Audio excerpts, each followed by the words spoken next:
fair to say, wherever you are in the world, today we are all facing tough economic challenges, strong headwinds, and Malaysia is no exception. The slowing down of world trade, as well as slowdown in China, and in particular the sharp drop in the price of oil, have all impacted Malaysia in different ways. These are factors which are very much out of our control, but we have to manage such challenges. And that's why, as you know, I presented a recalibration of our national budget in January, and that recalibration indicated our desire to ensure that we will attain fairly robust growth of between 4 to 4.5% this year. We are not in a recession, but we are experiencing slightly lower growth that we expected earlier on. And at the same time, there are challenges like a period of low commodity prices, oil, palm oil, rubber, which impacted in a negative sense the income and livelihood of many Malaysians. The IMF praised what they call our prudent monetary policy. They noted that the implementation of GST largely offset the impact of the declining price of oil. It wasn't popular, and I know we've lost some brownie points, if you like, but it was necessary. Sometimes in politics and even in life, you need to take the tough and difficult situations, decisions, which you know will be good for you and for the country in the medium and the long term. I always akin this to when you're not well, you have to take antibiotics. Some are not so pleasant, but you have to take and you have to stay the course. You must complete your antibiotics course. And when you complete your antibiotics course, you will recover and you become fit once again. And that is essentially what we had to do. GST was necessary, and in the light of the sharp drop in the income, the government will experience a shortfall of something like 40 billion ringgit this year. If you look at the price of oil today and what it was about a year ago, it means as a nation we have lost about 40 billion ringgit. And can you imagine without GST what kind of impact, adverse impact it would have to not only to our economy but also to the welfare of our people. So it was the right decision. I don't regret it. I just want people to understand and appreciate that it is very much like taking medicine which is necessary. It might taste a little bit bitter, but you will become stronger and fitter if you go through that or go through the course. We are 18th in the world in terms of global competitiveness, as concluded by the World Economic Forum. Bloomberg rated Malaysia as the world's 5th most promising emerging market in 2015. An independent study, which has nothing to do with us, recently declared Malaysia to be the top of the Global Islamic Economic Indicator list 2014 and 2015. Malaysia, in fact, led by a large margin.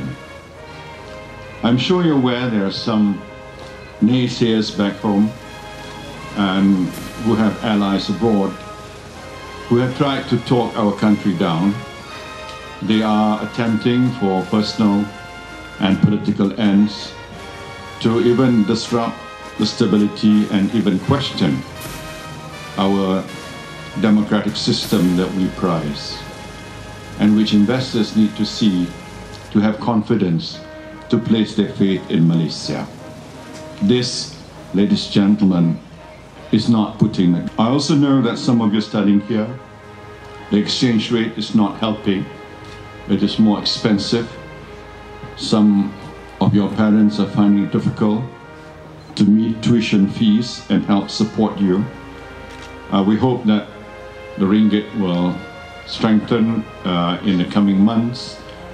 It is particularly sensitive to the price of oil, and if the price of oil stabilizes at a slightly higher level, in the short term you will see the ringgit strengthening, and once the interest rate in America returns to a more normal level, I think you will see a better equilibrium in terms of the exchange rates that all of us, all countries are facing today.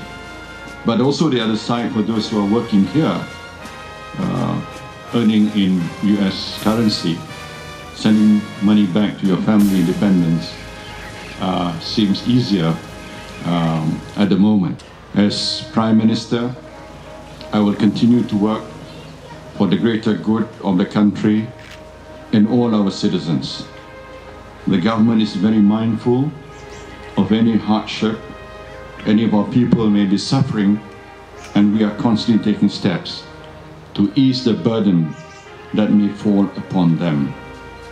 There are opportunistic and populist ways of doing this, but the only meaningful way and the real way to strengthen the future for all Malaysians is to secure our economic fundamentals.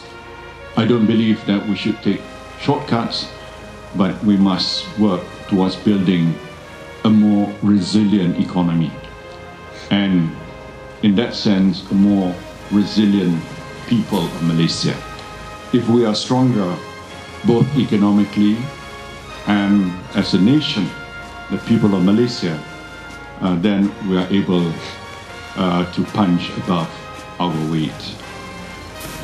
As you know, we will continue to work hard to make sure that our standing in the international community continue to be enhanced. I have a strong team to work together with the Foreign Minister, Dato Anifah, together with our ambassadors like Dr. Aman in Washington. As a team, we are always striving hard to ensure that Malaysia is seen in a more positive light. I will be discussing with President Obama and other ASEAN leaders starting on Monday, and I would like to say that you should be proud of the way that we have succeeded, particularly at the international level.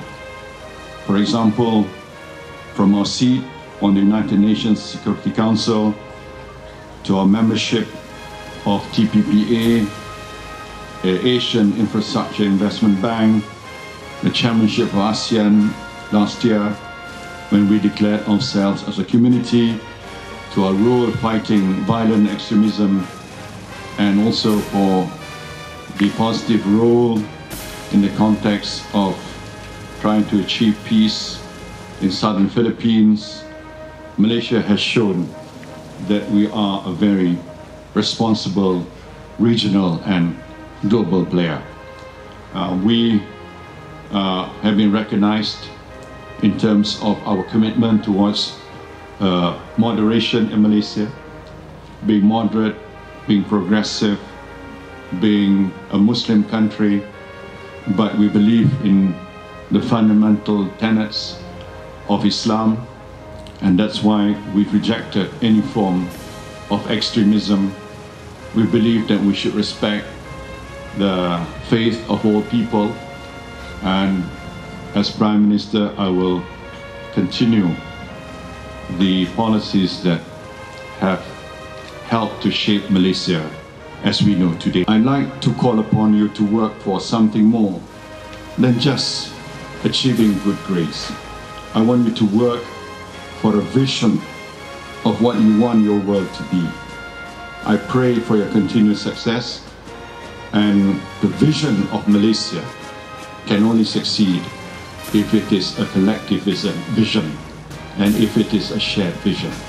And if you are together with me as your Prime Minister in this journey to achieve our vision, a vision of a new Malaysia, a more successful Malaysia, an advanced economy, a Malaysia that stands above others, inshallah, we will succeed.